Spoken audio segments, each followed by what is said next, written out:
So after we highlighted the details of a P&ID, let's discuss the phases or the stages of the project and how this affects the purpose of P&ID issuance.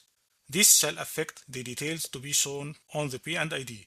It's not like we issue the P&ID and that's it. This is a long-term process that starts from the early stages of the project and goes up to the construction and the startup of the plant.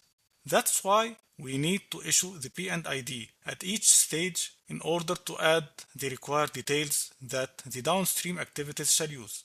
This means that we have several issues and revisions of the P&ID throughout the project. The main project stages are: first, the conceptual design. Here, a preliminary issue of the P&ID may be considered.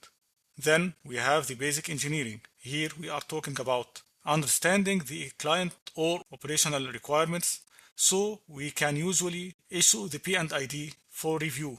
In the basic engineering also, we are concerned with the budget estimation of the project, so it shall end with issuance of P&ID for FEED, which is the abbreviation of front-end engineering design. The next main stage shall be the detailed engineering. In this phase, we need to start purchasing the equipment and the material we need and let our piping and instrumentation colleagues carry out their detailed activities.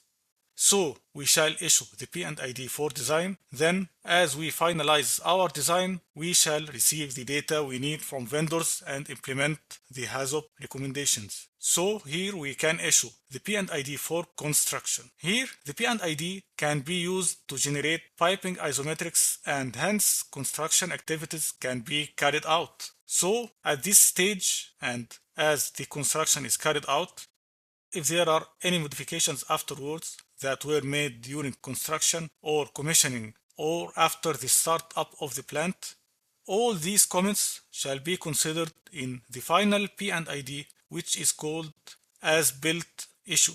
So let's talk about each of these stages in more detail.